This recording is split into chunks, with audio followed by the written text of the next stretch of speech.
Shalom semuanya, bertemu kembali dengan saya Kersaugo di channel ini.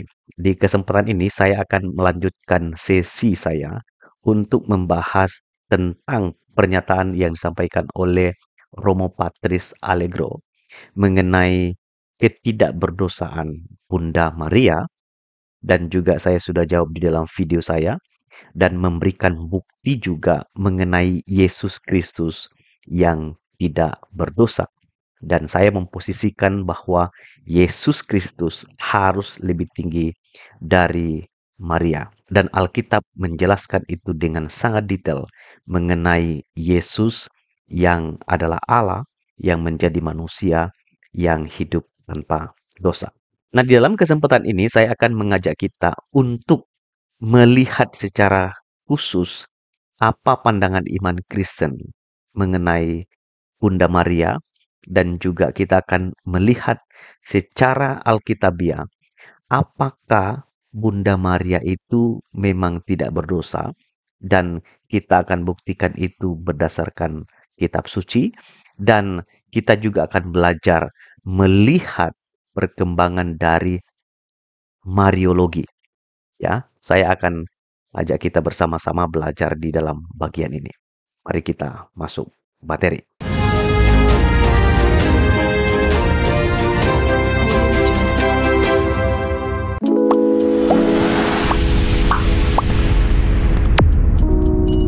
Ya, seperti apa yang saya katakan di awal bahwa kita akan membahas 3 poin penting ini.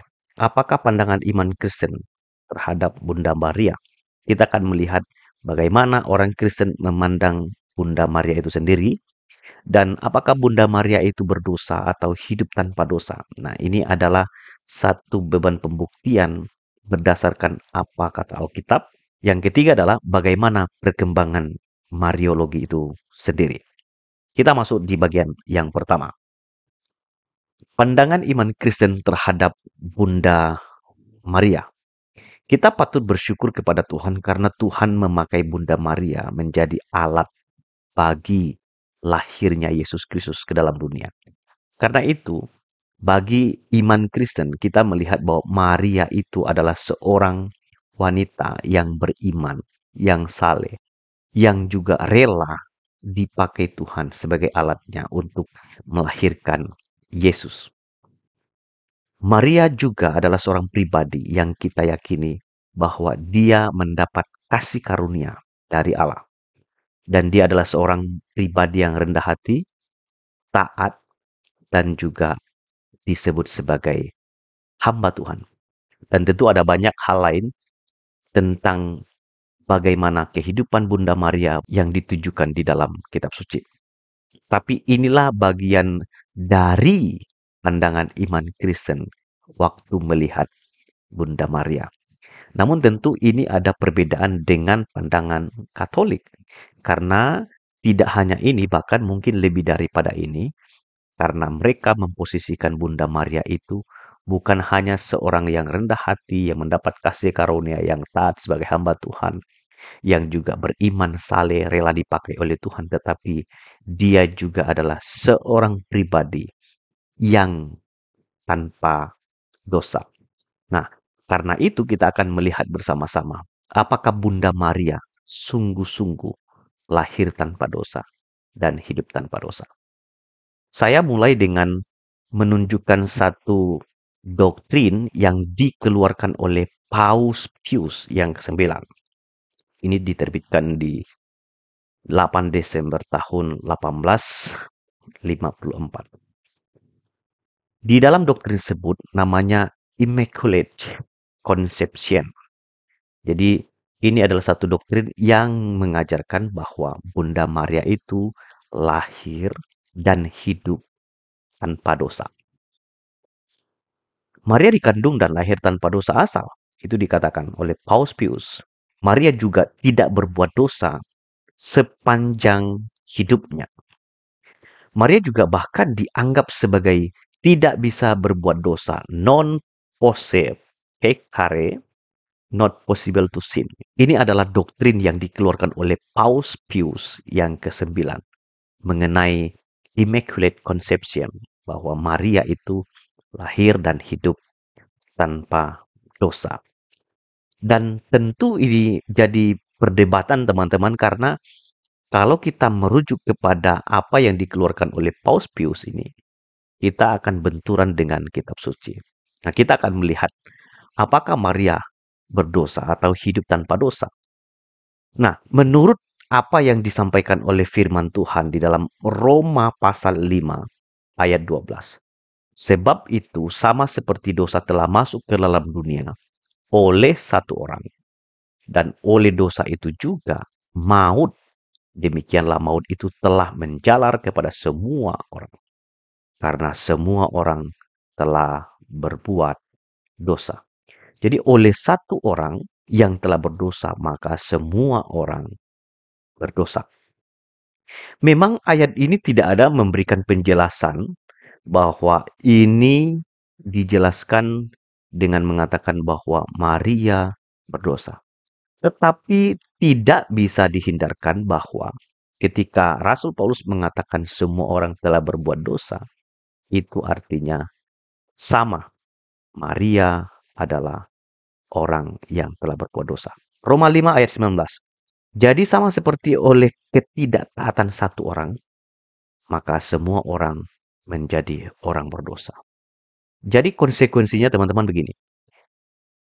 Konsekuensi mengatakan bahwa kalau Maria itu dikandung dan lahir tanpa dosa, maka semua ayat-ayat ini bisa salah. Karena ayat ini menjelaskan bahwa semua manusia telah berbuat dosa.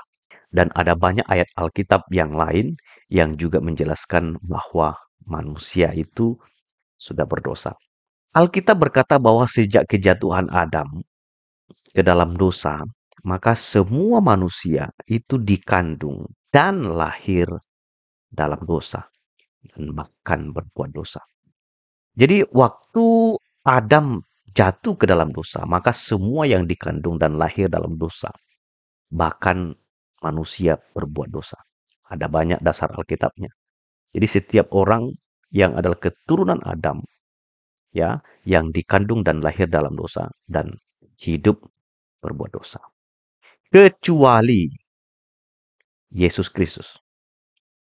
Ya, pada waktu dia berinkarnasi menjadi manusia dan Maria mengandung dan kandungannya itu adalah dari Roh Kudus dan tidak ada satu hubungan biologis pun antara Yusuf dengan Maria dan itu dikerjakan oleh Roh Kudus sehingga Yesus tidak tercemar.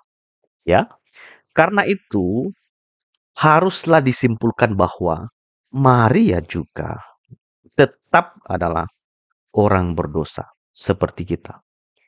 Dia dipilih, dipakai oleh Tuhan untuk menjadi alat bagi Tuhan.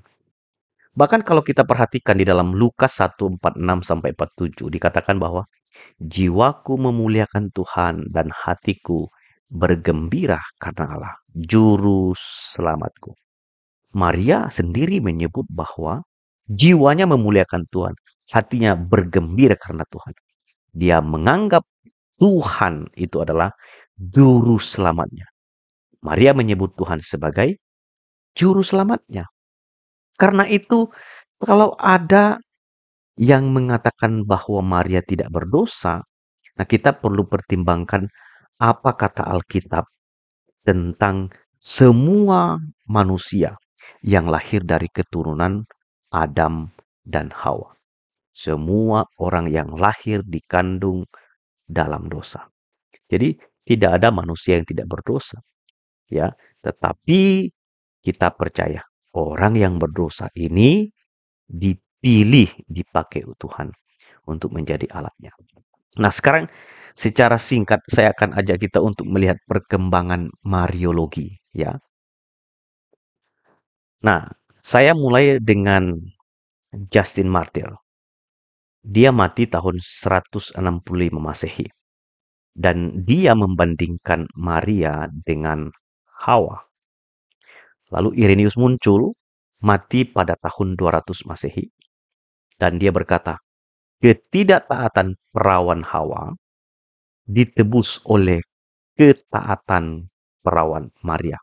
Nah ini kalau Bapak Ibu punya kesempatan baca buku ini banyak sekali. Nanti saya akan kasih referensinya.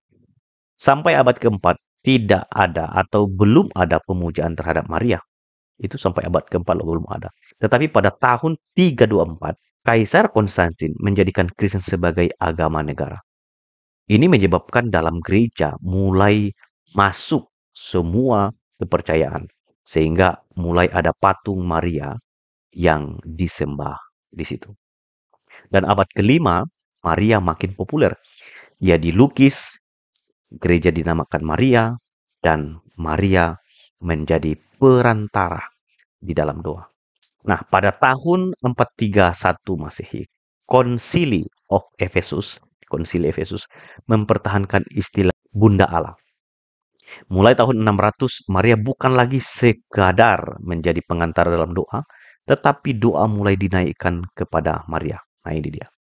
Pada tahun 1508, doa Salam Maria, Ave Maria, Hai Maria, mulai keluar.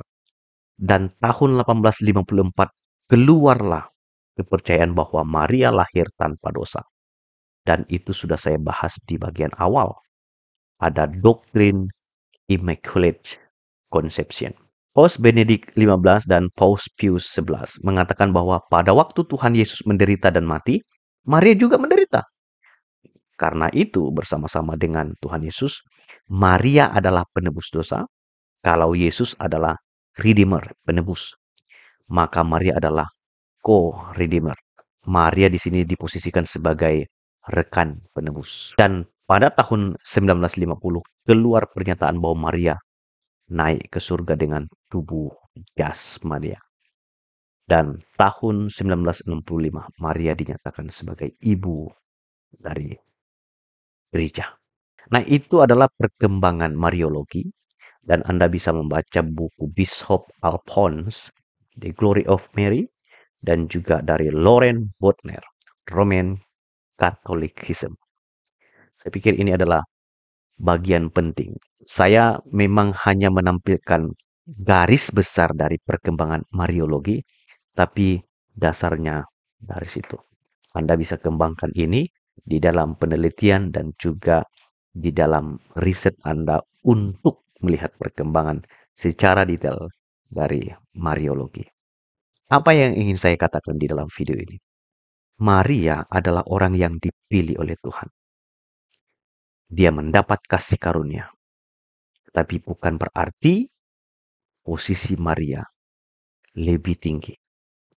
Tetap bagaimanapun juga, dia adalah yang dicipta. Yesus itulah yang harus ditinggikan.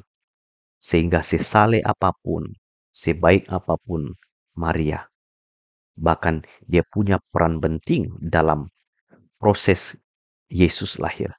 Tetapi tetap di dalam catatan Alkitab, orang berdosa, orang yang membutuhkan kasih, tidak pernah datang kepada Maria. Orang datang kepada pribadi Yesus. Dan Yesus menerima dan memberkati mereka dan mengasihi mereka dengan kasih yang kekal. Yesus adalah Tuhan. Tuhan memberkati kita semua. Shalom.